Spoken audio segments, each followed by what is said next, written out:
Disculpa, pero traigo mi presentación esta presentación la traigo en Prezi y es un poquito marea, pero lo hace mucho más interesante, ¿vale? Bueno, de esto les voy a hablar acerca de este insecticida, ¿vale? Les voy a hablar de su ingrediente activo, les voy a hablar de los mecanismos de acción, les voy a hablar de los modos de uso, la dosificación que hay para termo y la dosificación que va a haber para ultra bajo volumen. Bueno, antes que nada, pregunta. ¿El Bendiocar es marca comercial, ingrediente activo o grupo químico? Correcto. El nombre comercial sería Ficam, ¿cierto? Ok. Hay que saber separar este tipo de cosas. Una cosa es la marca comercial, otra cosa es el grupo al que pertenece y otra cosa es el ingrediente activo, ¿vale? El Bendiocar pertenece al grupo de los carbamatos, ¿cierto o no? Ok, la transsutrina es el ingrediente activo, ¿sí? Y pertenece al grupo de los piretroides, ¿vale? Entonces, sabemos que hay insecticidas que tienen origen químico y otros que tienen origen orgánico. Aguas. Todos los insecticidas actualmente en salud pública pasan por un proceso de industrialización. Sin embargo, hay unos que no ocurren naturalmente en el ambiente. El caso de los piretroides es así. Es un derivado, ¿sí?, de la planta del crisantemo. Entonces, de las flores, perdón, las flores del crisantemo.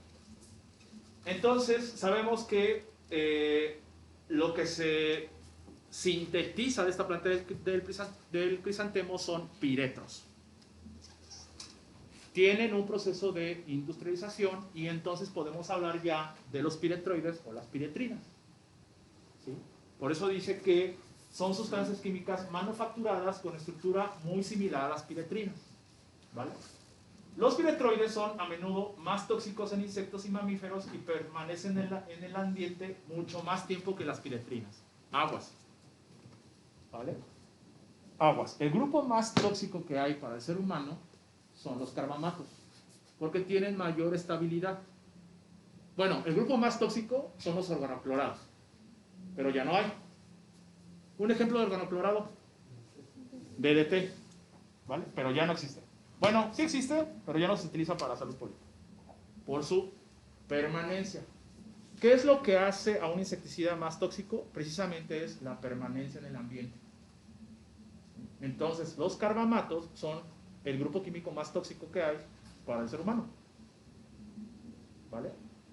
Los piretroides son más tóxicos para los insectos.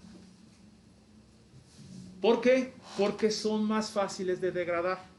Un insecticida, en cuanto sale de su manufactura, automáticamente comienza a degradarse, comienza a descomponerse, ¿sí? Y estos se descomponen mucho más fácil, por acción de la luz y del viento, ¿vale? Por eso se consideran de baja residualidad. ¿Sí? Los organoclorados tenían una residualidad de hasta 1 año.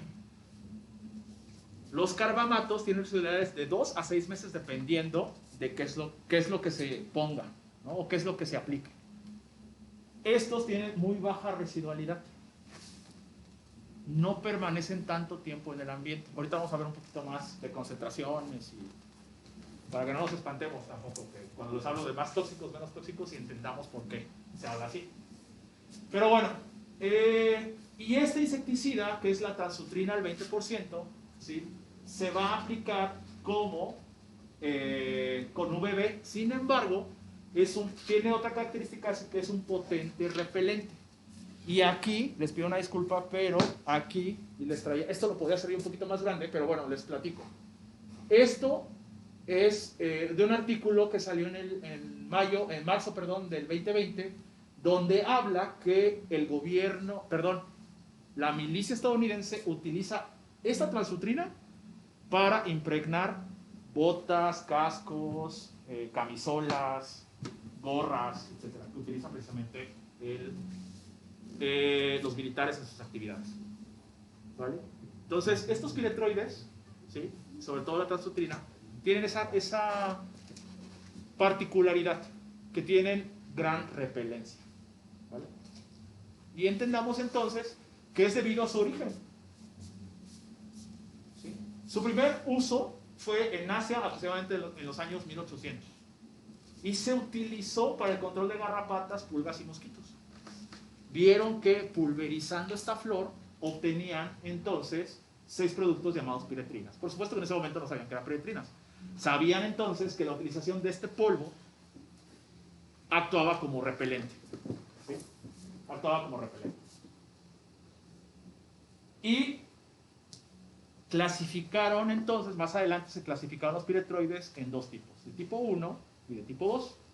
Sabemos que la estructura química, y ahorita no les voy a hablar nada, no los voy a aburrir con eso porque de por sí ya lo estoy aburriendo, pero sabemos que la estructura química lo que hace es categorizar entonces al piretroide de tipo 1 o de tipo 2. Pero también tiene que ver con los síndromes de intoxicación que causan. Los de tipo 1 causan el síndrome T. Y son síndrome T porque es temblor. ¿Sí? Porque es... sí, nos da una especie como de temblor. ¿Sí? Y son la piretrina, letrina, tetrametrina. Y los del síndrome 2 son los CS, que también causan otra sintomatología, pero la característica es la salivación. Causan demasiada salivación en una persona cuando está intoxicada por este tipo de piretroides. ¿Sí? Y en este rubro tenemos a la cipermetrina y a la deltametrina. No se preocupen, les voy a dejar las presentaciones en PDF para que ustedes las puedan manejar y sin marca de agua. Es información que es para todos, ¿no? Entonces, ustedes pueden utilizar la información, ¿sí? No se espanten, son como 50 y tantas diapositivas, pero ustedes verán que se repiten y se repiten. ¿Vale? Pero bueno, la información está ahí.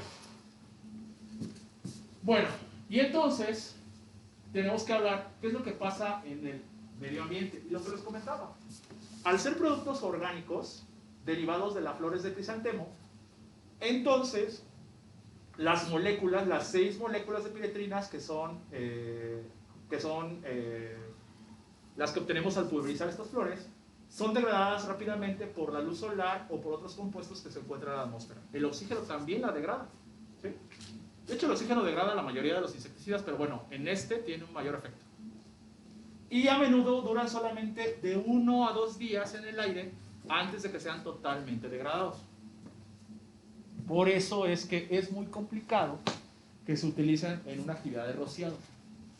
Y lo que se utiliza en el ejemplo de la transfutrina es precisamente para nebulizaciones espaciales. Llámese termo o llámese en frío con la máquina del trabajo volumen.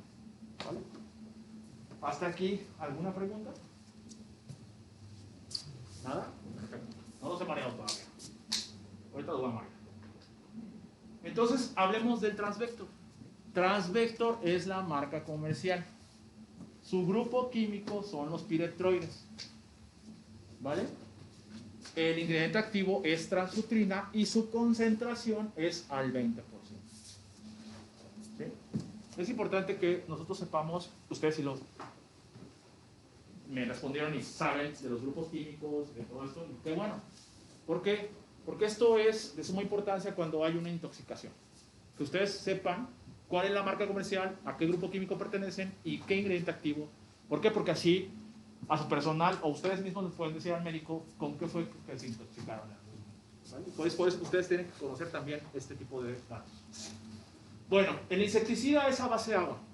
¿Vale? Se habla que es de fácil manejo porque lo único que hay que hacer es diluir. ¿Vale? Su clasificación de la OMS, todavía les puse porque todavía se sigue utilizando este tipo de clasificación. Sin embargo, más adelante ya va a haber una clasificación por colores, donde va a hablar de la alta o baja toxicidad de los grupos químicos, ¿vale? Pero todavía vamos a manejar esta clasificación, que es clase 4. Es una de las clasificaciones más bajas que hay en el ámbito de los insecticidas. ¿Y a qué se refiere? A que sus dosis letal 50, lo que tenemos nosotros que ingerir para tener un accidente por intoxicación grave, más bien una intoxicación grave por este insecticida, habla de que tenemos que ingerir 5.000 miligramos por kilogramo de peso corporal para entonces tener una intoxicación grave, ¿vale? Es por eso que se clasifica en el grupo 4. Y por supuesto que a pesar de ser un piretroide de tipo 2, ha tenido una alta eficacia en el control de los mosquitos, aún en presencia de resistencias metabólicas a otros piretroides. Jóvenes, ¿hace cuánto tiempo que ustedes aplicaban piretroide tipo 1? ¿A la Coregli? ¿Alguna vez aplicaron la Coregli? ¿Sí? 2013, ¿Hace cuánto tiempo? 2013, ¿no? 2013. No se de acuerdo. ¿Quién da más? Sí, alrededor de como 8 o 10 años, ¿no? Más o menos.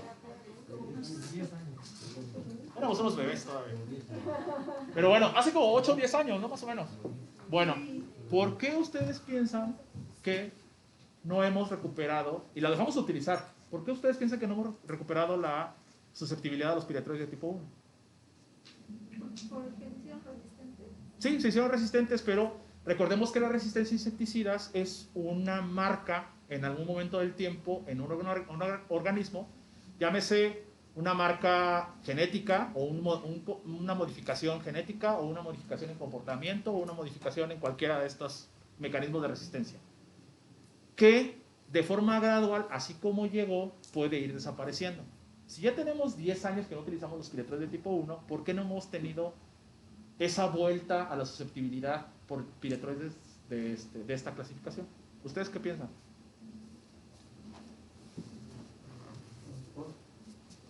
No tiene nada que ver con la industrialización. De hecho, los piretroides son mucho más baratos que los otros grupos químicos.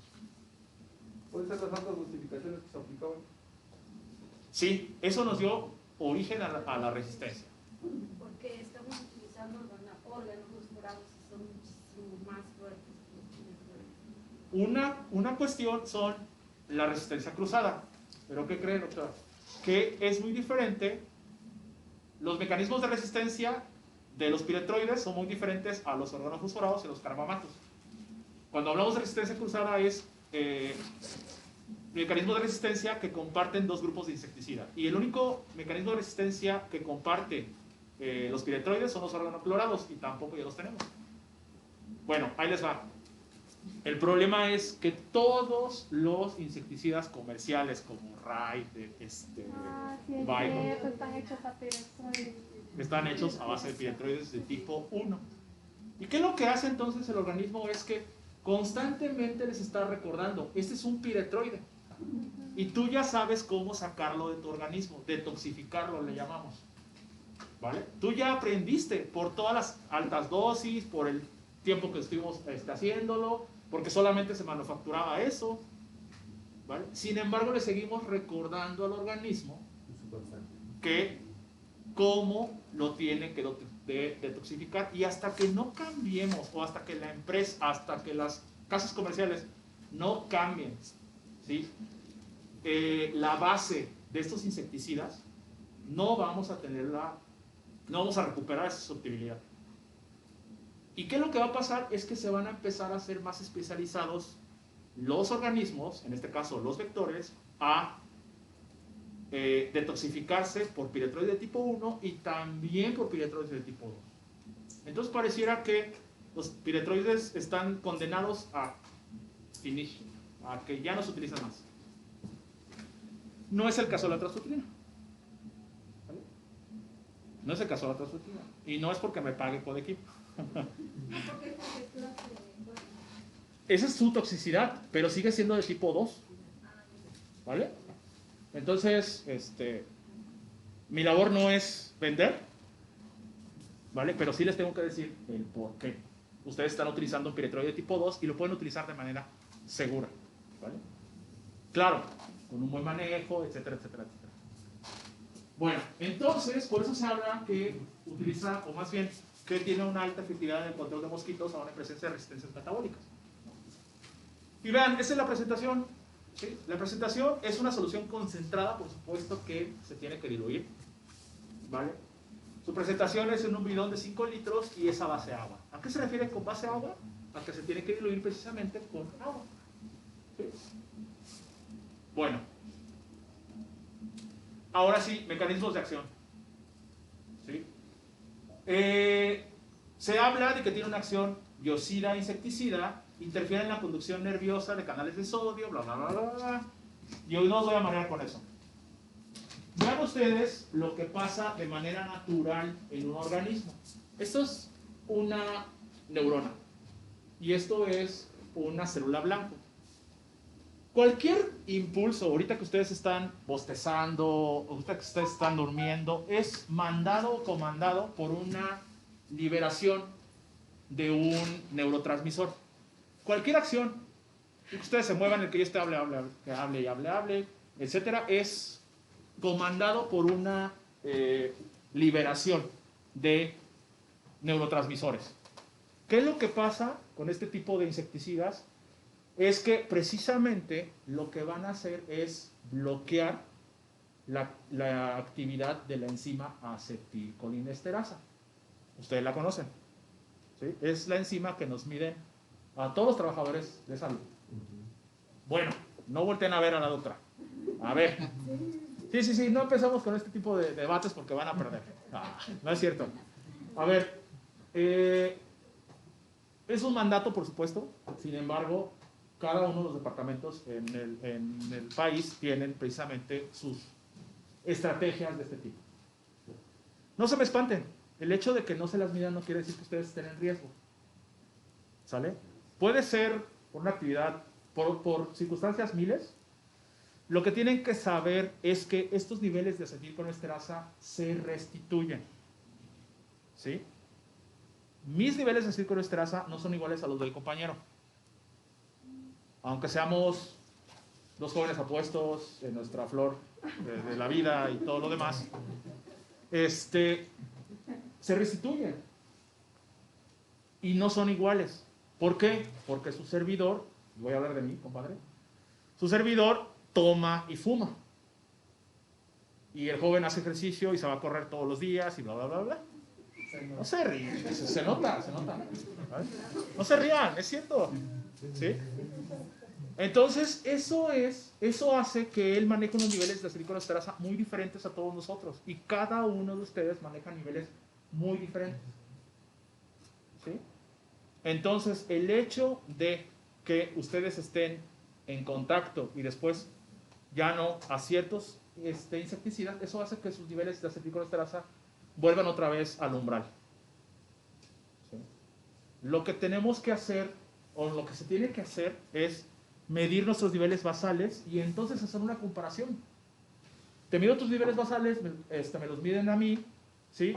Tú te pones a nebulizar y vemos si tus niveles de acetilcolinesterasa bajaron a un nivel en el que va a ser necesario cambiarte de actividad. ¿Vale? A eso me refiero yo con los niveles de acetilcolinesterasa. Y fue un inter porque cada vez que toco este tema siempre causa este conflicto. ¿Vale? Entonces, abusados.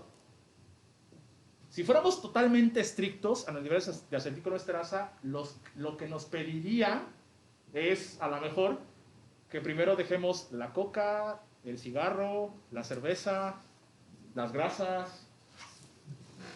¿Están grabando? Sí, ¿verdad? Ya no voy a decir qué más. ¿No? Pero eso es cambiar nuestros hábitos. ¿Vale? Cambiar nuestros hábitos. Hasta ciertas actividades vigorizantes que podemos hacer en las noches, o bueno, a la hora que nosotros también nos causan estos bajones de acetilcolinesterasa. Entonces, aguas. ¿Sí? Aguas. Tengamos un poquito más de mente abierta y no seamos tan estrictos. ¿Vale? Pero bueno, entonces lo que hace este insecticida es precisamente secuestrar esta enzima. ¿Vale? Lo que hace Lo que hace entonces la neurona de manera normal es liberar este neurotransmisor que es la acetilcolina. ¿sí? Entra al receptor y envía una señal y dice, junto con estas células, lo que tienes que hacer es bostezar, o parpadear, o que te dé hambre, o etcétera, ¿vale? Llega la enzima acetilcolesterasa y lo que hace es terminar con esta unión, porque si no, entonces estaría repitiéndose. Más adelante lo vamos a ver mejor. Y degrada esta acetilcolina, lo degrada en colina y acetato. Ese es el metabolito final. Entonces, lo que hace este insecticida es precisamente secuestrar a esta enzima. Literal, la secuestra. ¿Vale? Ok. Vale. Entonces, ¿sí? Tenemos otros grupos químicos que hacen exactamente lo mismo, pero no a nivel de acetilcolesterasa. Hacen exactamente lo mismo a nivel del sistema nervioso central. ¿Y qué es lo que hace? Es que este neurotransmisor, que no es la acetilcolina, lo que hace es degradarlo o secuestrarlo, y esta bomba de iones, ¿sí? Se cierra y ya no permite un intercambio de cargas, ¿vale? Y entonces el impulso nervioso se está dando una y otra vez. Tiene que haber un equilibrio de cargas entre un sustrato y otro, ¿vale? Ok. Y vean ustedes lo que los lugar y modo de acción, más bien, el modo de acción es modulador de canal de sodio. Y ven ustedes el tipo de insecticida que hace modulación de canal de sodio. Son los organoclorados, los piretroides y las piretrinas. Estos son los ejemplos más comunes, ¿sí? Y este fue su primer uso, ¿vale? Ven ustedes lo que les comentaba de las piretrinas, que se utilizaron en los 1850, ¿vale? En Asia. Pero bueno, entendamos entonces qué es lo que pasa o por qué el efecto insecticida. Y por qué entonces esto es una explicación del por qué tenemos que utilizarlo en ultra bajo volumen o en termonebulización. Bueno, ahora les decía que a mí me correspondía decirles por qué es seguro utilizar la transfutrina. Lo que les decía hace rato era que los piretroides de tipo 1 ya hay resistencia muy marcada en México, y los piretroides de tipo 2 van para allá. Pero ¿por qué es seguro utilizar la transfutrina? Porque ven ustedes cómo es que la estructura, ¿sí?, de los compuestos son muy similares. Hablando estrictamente, son dos anillos de benceno unidos por un puente de oxígeno, pero lo que tienen que quedarse es que la altametrina, la permetrina, la lambdacialotrina, la cipermetrina, la ceflutrina tienen este radical. Comparten estos radicales. Aquí hay piretroides de tipo 1 y tipo 2. ¿Sí? Y es por eso entonces que el organismo o el vector aprende a detoxificarlo. Porque para él son iguales. Para él son iguales. No importa que sean del tipo 1 o tipo 2. Y lo que pueda haber resistencia. Sin embargo, con la transfutrina, vean ustedes el último radical. Es muy diferente. ¿Vale? Es muy diferente. Y eso hace que para el mosco, para el organismo, sea un insecticida completamente diferente. Él no sabe de dosis letales, él no sabe. Él lo único que sabe es cómo sacarlo del organismo. Sin embargo, si le presentamos esta molécula, para él es completamente diferente y entonces es susceptible. Y por eso se habla de que hay una alta efectividad aún en presencia de resistencia metabólica a piretroides, a insecticidas del tipo de piretroides, llámese 1 o 2. ¿Vale? Es por eso que es una alternativa cuando hay una resistencia metabólica a este tipo de insecticidas. ¿Vale? Entonces, también en esto les pido que tengamos mente abierta. ¿Sí? No empecemos o no comencemos a emitir juicios cuando no sabemos realmente qué es lo que pasa. Realmente lo que pasa con los insecticidas es que nos dan un insecticida y vemos que tarda un poco más, o vemos que el mecanismo de acción es diferente, o el organismo es un poquito más resistente, y lo primero que decimos es que no sirve. Y no es así. Todos los insecticidas sirven, todos, porque tienen un objetivo, ¿vale? La diferencia, por supuesto, está en estas tasas de resistencia metabólica. Entonces, quedémonos también con esa idea, ¿vale? Bueno, ya esto pues, ustedes tendrán más tiempo de checar. Ok, ahora sí, modos de uso. ¿Vale? ¿Hasta aquí alguna pregunta acerca de la transutrina y del por qué es una buena alternativa? No digo que sea aguas, ¿eh? Lo que no estoy diciendo es que por sí solo les va a dar una letalidad del 100%. Eso es mentira. Ningún insecticida hace eso. ¿Vale?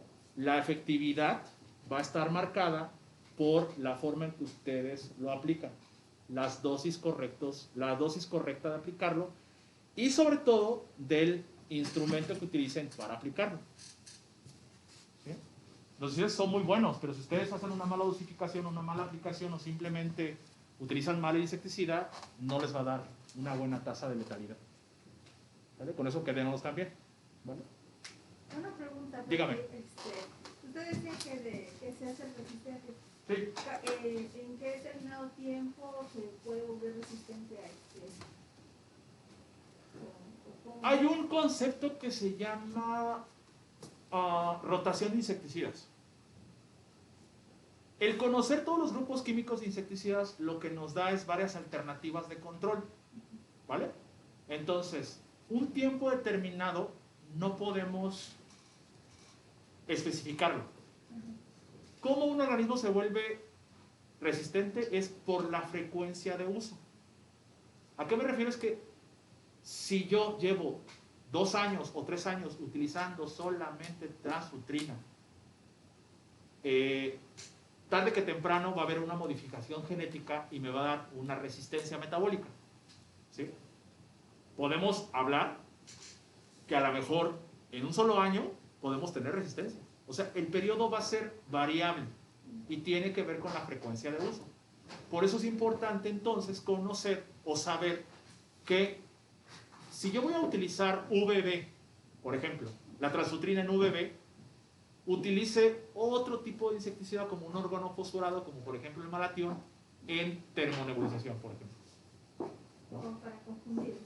No para confundir, sin embargo, para que no se acostumbre, en términos coloquiales y vulgares, para que no se acostumbre el mosco a lo que le estamos dando, o a lo que lo estamos exponiendo más bien. ¿Sí? Entonces, esas son las estrategias y por eso es bueno tener, entonces, en tu arsenal, tener varios insecticidas y saber cómo utilizarlos. O en qué, sobre todo, en qué escenario operativo utilizarlo. ¿Una mala dosificación puede provocar? Por supuesto que sí. Por supuesto que sí. Hay una resistencia. La resistencia metabólica es solamente una manera de resistencia. Hay otras resistencias, por ejemplo, de comportamiento. ¿A qué me refiero? Es que si tú utilizas una baja dosis, o una dosis inadecuada más bien, de cierta insecticida del que tú quieras, lo que va a pasar es que el organismo lo va a detectar, ¿sí? Y lo que va a hacer es cambiar su comportamiento. Donde podía entrar, ahora ya no lo va a hacer. Y la exposición que tenga directa al insecticida no lo va a matar. Entonces el mosquito va a aprender a que si huele a guayaba, ¿no? Estamos hablando del malatión, que si huele a guayaba, se tiene que alejar de ahí inmediatamente. ¿No? Algún malatión sí huele a guayaba. Sí, sí. Yo ya sé por dónde van, pero bueno, ok. Algún malatión sí huele a guayaba. ¿No? Otros huelen diferente, pero bueno, algún malatión huele a guayaba. Y lo estoy poniendo como ejemplo, ¿no? Es una resistencia de comportamiento. Entonces, por supuesto que una dosis baja te va a dar ese tipo de resistencia. La resistencia metabólica ocurre porque el mosquito está presente o está interactuando con muy bajas dosis y lo que hace es que la dosis no es letal y lo que nosotros también lo que también pasa en nuestro organismo es que buscamos la manera de sacar el insecticida, ¿no? Y entonces, perdón, Y entonces, ¿sí? Lo que va a hacer el mosquito es aprender a sacarlo de su organismo por las dosis muy bajas. ¿Sí? Y las futuras generaciones de ese mosco, o su progenie de ese mosco, va a aprender, exactamente, va a ser más eficiente para detoxificarlo, por una mutación o simplemente por comportamiento, porque eso también se hereda y se transmite. ¿Sí? Entonces, una dosis baja o una dosis alta nos da ese tipo de resistencia metabólica. Y muchísimas más tipos de resistencia. ¿Sale? Tarde que temprano también vamos a tener que modificar las técnicas de aplicación de rociado residual. ¿Por qué? Porque donde no encontrábamos moscos, los estamos encontrando. ¿A qué me refiero? Que a veces hay moscos hasta pegados en el techo. ¿Por qué? Porque toda la franja de la pared ya está rociada con insecticida. ¿Sí? Este año o el año pasado, no recuerdo, se emitió una modificación de la técnica de rociado por parte de la OMS. O sea, el llamado TIRS. Rociado residual intradomiciliario específico. Esas son la traducción del TIRS. ¿Y qué te habla? Que ya no te vas a ir a rociar las paredes. Lo que vas a hacer ahora es rociar las patas de las sillas y de las mesas y todo lo demás. ¿Por qué? Porque ahí es donde el mosco al final reposa. Entonces, ¿para qué te cansas poniendo insecticida en la pared si lo único que tienes que hacer es levantar una silla y rociar y vámonos? ¿Sí?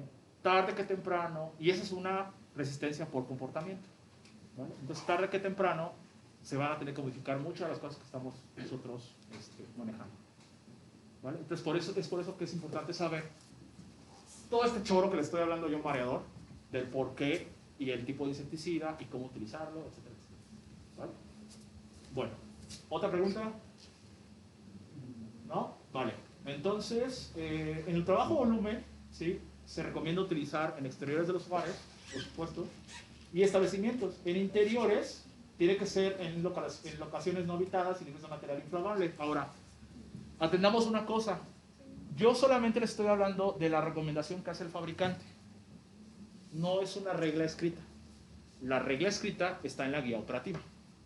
Entonces, a lo mejor no voy a hablar mucho de es que lo tienen que aplicar así. ¿Por qué? Porque para eso tienen ustedes su guía operativa.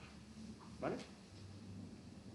Entonces, entendamos que para referencias en el tipo de manejo de insecticida, precisamente tenemos que referirnos a la guía operativa y a lo que marque la directriz de nuestras autoridades. En este caso, la jefatura de departamento de ETBs, ¿sí? Y zoonosis. ¿Vale? Entonces, tratemos de no entrar en esa polémica. ¿Lo podemos platicar? Por supuesto que sí. Pero solamente quedará como algo particular. En general, tenemos que remitirnos a la guía operativa, ¿vale? De rociado y todo lo demás. Pero bueno, les hablaré un poco de esto. ¿Por qué? Porque generalmente, en algunos lugares, no voy a decir nombres, generalmente la termonebulización se utiliza al interior de los domicilios. ¿Vale? Pero entendamos que son cosas muy particulares y hay una necesidad operativa. ¿Vale? Hay un escenario operativo específico y hay una necesidad operativa. Pero bueno, el uso recomendado, por supuesto, que es para el control de estos mosquitos, también sirve para mosquitos del paludismo, Aedes aegypti, Aedes albopictus, Culex, la mayoría de sus. Bueno, más bien Culex spp, ¿vale? Bueno, cuidados generales, ustedes ya saben, para utilizar cualquier insecticida tenemos que tener equipo de protección completo, que es gorra o casco. Gorra o casco, los estoy escuchando, ¿eh? Todos los ruidos que ustedes hacen los escucho. Pero bueno, el equipo de protección completo es gorra, casco, gogles, guantes, por supuesto, pantalón camisa de manga larga, etc. ¿Sí? Bueno, aquí les voy a dejar un video. Más bien, era la representación de un video, pero dura como 9 minutos y la verdad, pues tenemos el tiempo limitado. Pero de lo que habla es qué hacer, ¿vale? Cuando hay una intoxicación por insecticida. Recuerden, al ser insecticidas a base de agua, ¿qué es lo que hay que hacer? ¿Alguien sabe? Si mi compañero presenta el mentado guapango ocular, que todos nosotros al menos alguna vez lo hemos tenido. Así que nos empieza a brincar el párpado, pero cañón. Primero se quedaron así, ¿qué onda, no? Pero bueno, el guapo ocular es cuando nos brinca. No es cierto, es un tema. Pero bueno, ¿qué hay que hacer cuando presentamos este tipo de sintomatología de intoxicación leve? Exactamente, lo que hay que hacer es diluirlo más. El insecticida es lo primero que hay que hacer. Retirarse todo lo que haya estado expuesto a este tipo de insecticida y entonces lavar con abundante agua. Sin jabón, por favor, solamente agua. Algunos jabones, su composición hacen que sean sinergistas. ¿Esto qué es? Que nos da mucho más escozor. ¿Sí? Su servidor pues, no es güero, pero cuando está intoxicado, generalmente lo que hace es enrojecimiento completamente. Y una vez se le ocurrió utilizar jabón en polvo para poder quitarme y, no hombre, parecía mora. ¿No? Entonces, solamente con jabón. De eso, digo, entonces de eso nos habla este video, ¿vale? No se preocupe, es un video de la OPS y ustedes lo pueden buscar en YouTube, ¿vale? Si tienen algún, de hecho, si lo van a subir a Facebook, estaría padre también que subieran los links de esos videos, porque están muy interesantes, ¿vale? Es lo que hay que hacer con algún tipo de reacción. Pero bueno, en algunos lugares se utiliza un equipo de protección que tiene que ver con todo el mono, ¿no? Sabemos que no es el hecho de que no se pueda comprar, sino más bien es el hecho de la utilización que el personal operativo le puede dar. ¿Sí? Si de por sí ya se les hace engorroso traer guantes, gafas y todo esto, pues a veces el mono pues es mucho más complicado y podemos tener otros problemas de salud como, por ejemplo, golpes de calor, ¿no? Entonces hay que tener también esta visión de cuándo usar y cuándo usar cierto equipo de protección y cuándo no, ¿vale? Bueno, ya así va. Pero bueno, así se llama, ¿vale? Ustedes lo ponen, vean ustedes que es de la OPS y traía el nombre. Protección y seguridad antes, durante y después de la aplicación de insecticidas. Así lo pueden poner en YouTube y es de la OPS, ¿vale? Le ponen OPS y el nombre. Y está muy interesante, la verdad que están muy padres estos videos. Pero bueno, ahora hablemos de los tipos de aplicación, ¿sale? Se puede aplicar este insecticida con termonebulizadora o con máquina pesada, ¿sí? La recomendación es en uso de interiores con la termonebulizadora, aguas. No todas las casas, más bien no todos los lugares. Las casas, no. Se tiene que hacer alrededor de la casa. Solamente en escenarios operativos muy específicos es que se puede introducir la nube. Y ahí tenemos muchas técnicas de aplicación, como por ejemplo dejar la termonebulizadora puesta en la puerta de la casa y dejar que funcione para que sature todo el ambiente con la nube.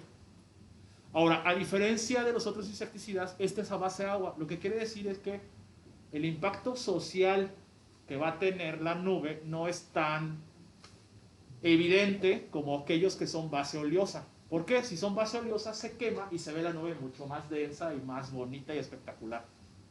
Sin embargo, este insecticida, aunque sea base de agua, sí emite una nube, es transparente por supuesto, ¿sí? Pero es altamente efectiva, al igual que la otra, no hay ningún problema. Entonces, pero bueno, entendamos que el impacto social, como les digo, es mucho. Pareciera que estamos haciendo mucho más cuando utilizamos una base oleosa. ¿Sí? Pareciera que vectores sí está trabajando, pero pues es lo mismo. Es exactamente lo mismo. ¿Vale?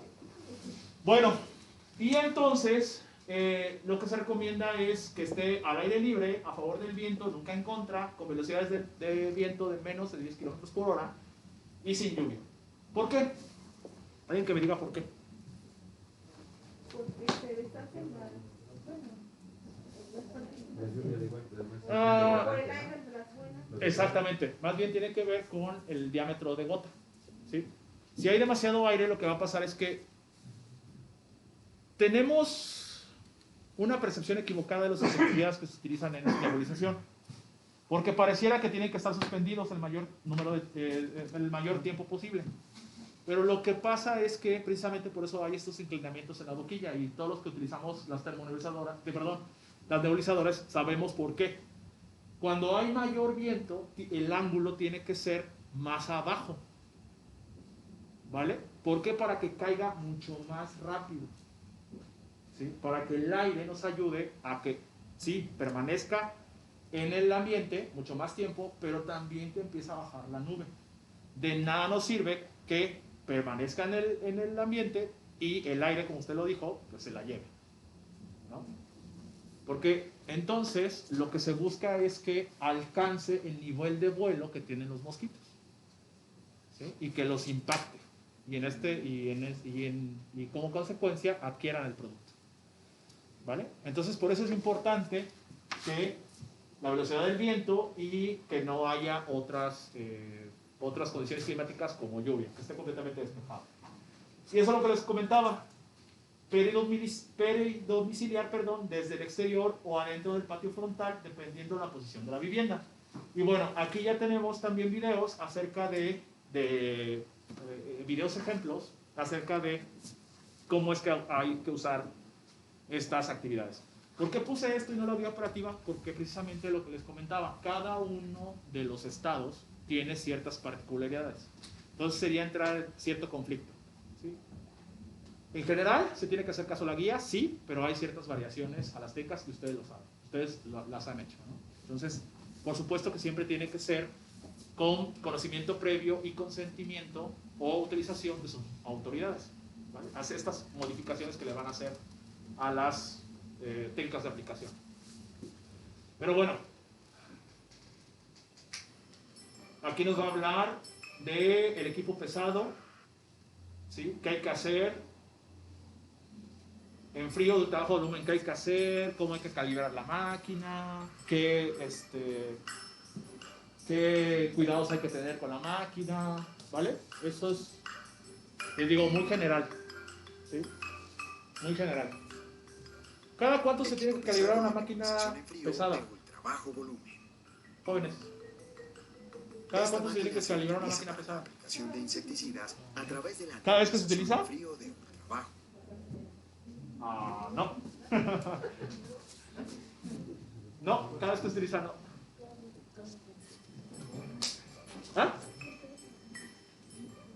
Bueno, ahí en esa video les va a decir por qué. ¿Sale? ¿Cada cuánto se utiliza?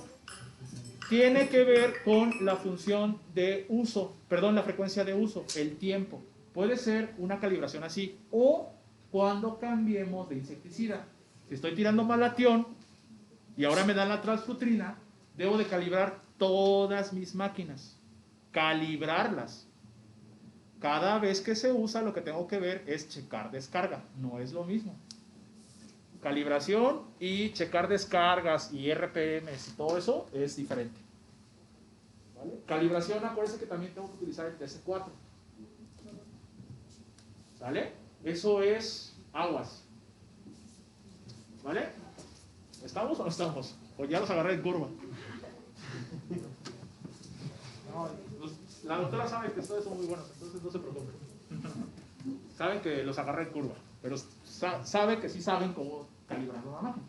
Más bien, cuándo calibrar una máquina, ¿vale? Entonces, aguas.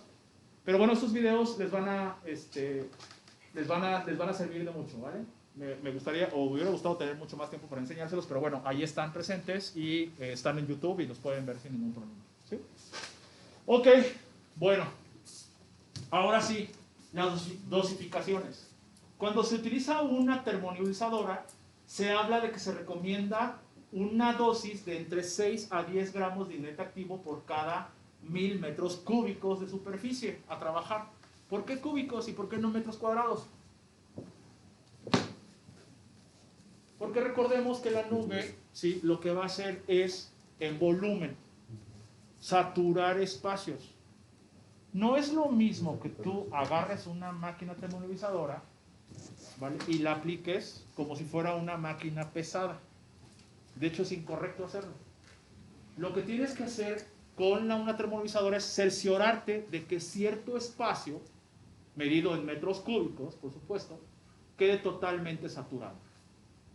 Y es por eso entonces que estas variaciones de cuántos minutos tu operador va a caminar, por ejemplo. ¿A qué velocidad? ¿Cuál va a ser la descarga? Y por eso hablamos de rangos. Ya sé que los cansé, pero aguántenme, ya vamos a terminar. ¿Sale? Entonces, ¿cómo hacerlo? No tiene que estar en plano horizontal, tiene que tener ciertas inclinaciones, tanto de 5 grados como 10 grados. Y todo va a depender precisamente de la velocidad del viento, de cuánto camine tu operador, etc. ¿Sí? Bueno, la tabla de dosificación para ultrabajo volumen, termonizador es esto. ¿Sí? Estas son las dosis, 6 gramos de agente activo, 8 y 10. Siempre vamos a buscar que la dosis que estemos dejando esté en el rango medio, precisamente para evitar que sea una dosis baja o una dosis alta. Sin embargo, si estamos en este rango de 6 a 10, es completamente correcto, ¿sí? Pero siempre busquemos que sea 8. Y para eso entonces tengo que tomar 50 mililitros del formulado y para una dosis alta, para 1 litro, tengo que tomar 50 mililitros de formulado y 950 mililitros de agua para hacer 1 litro. Para la dosis media, 40 y 960, y para la dosis baja, 30 y 970. ¿Qué es lo que me va a mí decir qué dosis debo utilizar? A ver, jóvenes. ¿Ah? Exacto, las pruebas.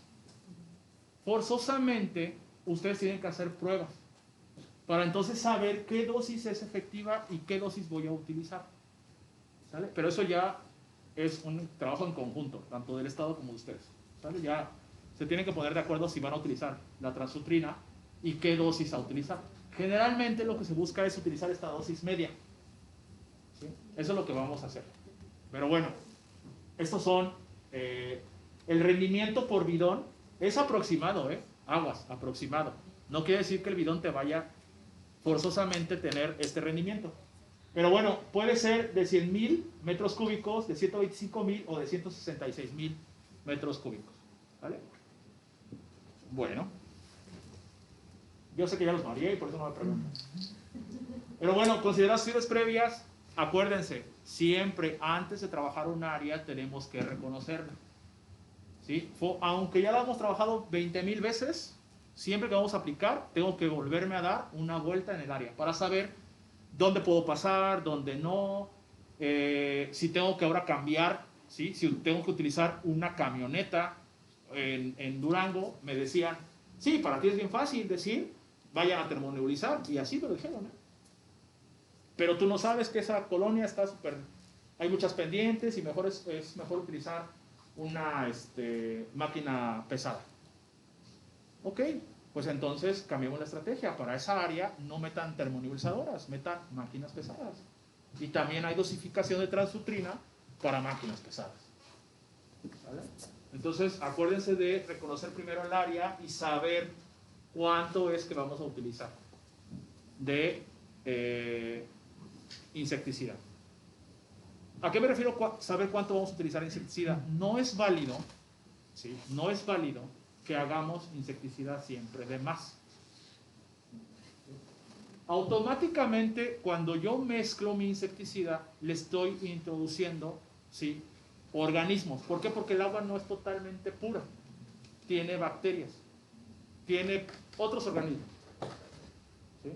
Entonces comienzan a degradar el insecticida. Y una de las razones que el malatión a veces vuela mal es precisamente eso. ¿Sí? Que a veces dejamos el malatión ya preparado y lo utilizamos hasta 3 días después. Eso tampoco es válido. Y eso habla de una mala programación. Eso hay que tener mucho cuidado. No digo que ustedes lo hagan, pero hay que tener cuidado de no hacerlo. ¿Sale? Hay que preparar solamente las dosis que vayan, los litros de insecticida que vayamos a utilizar. ¿Vale? Bueno, ¿nos peleamos por eso o le seguimos? ¿No? Va. Sí, porque a veces hay muchos comentarios de que, ok, entonces ¿cuánto tengo que utilizar y cuánto? Bueno, eso depende mucho del área que vamos a tratar. ¿Vale? Entonces, si estamos todos de acuerdo, podemos seguir. Ok, ¿qué hacer entonces posterior a la aplicación? Recuerden, Tienen que cerrar la llave, eliminar el exceso de insecticida que hay en las tuberías. ¿Por qué? Porque una termonebulizadora utiliza calor, ¿vale? Y puede haber explosiones. ¿Sí? ¿Por qué? Porque el insecticida se combustiona. En este caso pueden ser explosiones pues, solamente muy leves, porque es insecticida a base de agua y ese pues difícilmente va a combustionar, pero como utilizamos el insecticida a base oleosa, pues puede pasar. ¿Sí? Entonces hay que tener este tipo de cuidados, ¿vale? Y es lo que le decía, tener la máquina encendida por 1 minuto para eliminar la mezcla remanente de la manguera de insecticida y en el interior del cañón, ¿vale? Apagar el equipo y retirar la tapa del tanque de gasolina. ¿Para qué? Para que haya liberaciones de gases, ¿sí? Y que el tanque no vaya comprimido por precisamente estos gases que nos puedan dar un problema más adelante. Y dejar enfriar la máquina a temperatura ambiente. Aguas. No utilicen agua para enfriar ni paños mojados, ¿vale? Porque esto puede dañar los mecanismos de la máquina. Es metal caliente y si ustedes le meten frío así nada más de repente con agua o utilizan paños, lo que va a hacer es que el metal se va a contraer rápido, se expande con el calor y con el frío se contrae y ahí está el rompimiento de tuberías y demás materiales, ¿sí? Y eso hace pues que sea peligroso para nosotros, ¿vale? Ok.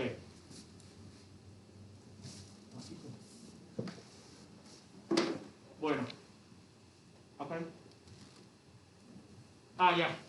Dosificación para UVB. Pensé que ya habíamos terminado. Dosificación para UVB. Entonces se pide, o más bien el fabricante recomienda que se utilice una dosificación de 30 a 60 gramos de agente activo por hectárea de trabajo. ¿Vale? Se tiene que aplicar una mezcla del formulado y agua en la máquina pesada. ¿Sí? Y bueno, esta es la tabla de dosificación. De nuevo, tenemos dosis altas, bajas y medias, ¿sí? Y esto es lo que hay que utilizar: formulado y agua, ¿vale? Y esto es lo que nos da el rendimiento por ese bidón que vimos. Son 16 hectáreas, 25 hectáreas o 33.3 hectáreas. Recuerden, es promedio, ¿sí? Nos puede dar a lo mejor un rendimiento en una dosis baja mucho más corto, o ni siquiera alcanzar las 30 hectáreas, ¿vale?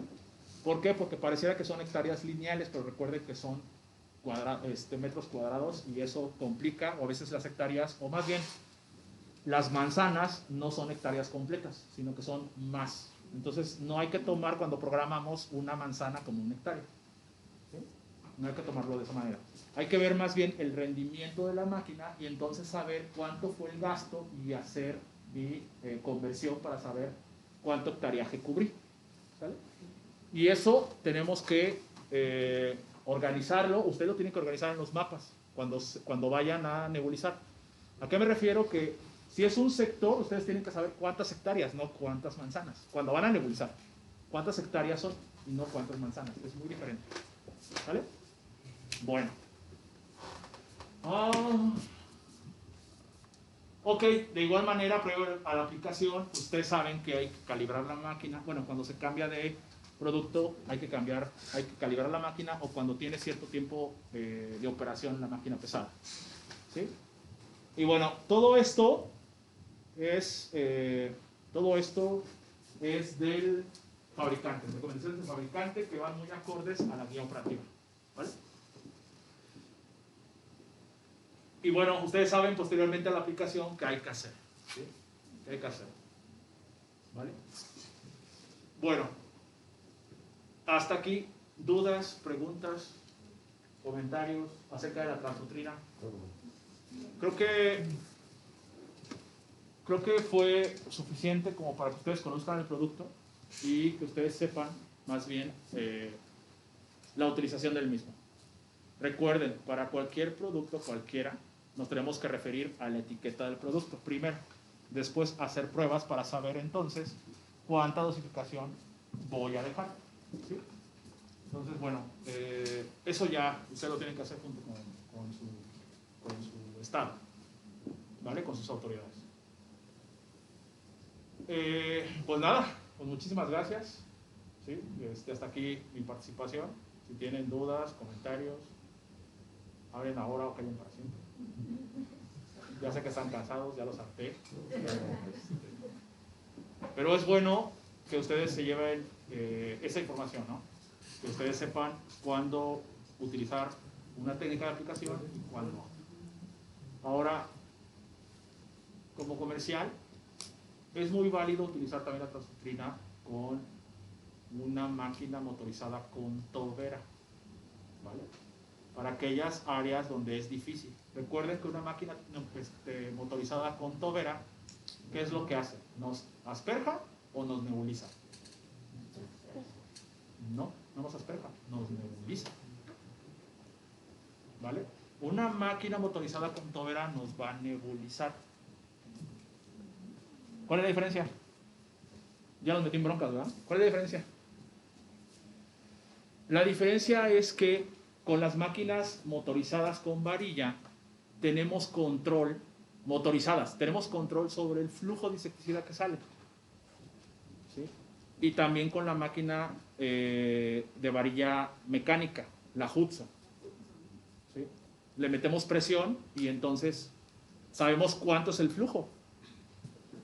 Algunas máquinas motorizadas con tobera lo único que hacen es que el insecticida sale por gravedad y lo único que hace el motor es liberar demasiado aire, precisamente como una máquina pesada, y lo que hace es pulverizar el líquido y eso expulsa aire con líquido que sale por gravedad. Y ustedes se han fijado que cuando ustedes están utilizando una máquina con tobera, cuando la alzan, deja de salir insecticida y lo único que sale es aire. ¿Vale? Ciertas máquinas, no todas, hay otras que sí tienen cierto control sobre el flujo, pero no es igual que una máquina que asperja. ¿Vale? No es lo mismo. Entonces, por eso les doy esa recomendación, doctora, que pueden utilizar en algún momento, cuando son áreas de difícil acceso, una máquina motorizada con tobera para aplicar. Ahora, por supuesto que el diámetro de gota va a ser mucho más grande, va a oscilar entre las 50 micras y las 100 micras y va a bajar mucho más rápido. Exactamente. Pero por eso hay que usarlos en ciertas áreas y no todas, ¿no? Eso nos da a lo mejor, pues, una alternativa para utilizar el insecticida. Si es más rápido, cae más rápido, pero podemos cubrir un área que a lo mejor es de difícil acceso caminando o con la termonivelizadora o que no podemos accesar con la camioneta. ¿Sí? Podemos utilizar una máquina con tobera. ¿Vale? Bueno, ya eso nada más fue como comercial y para que ustedes también tengan este conocimiento. Pues nada, pues muchísimas gracias al Estado de Puebla y gracias a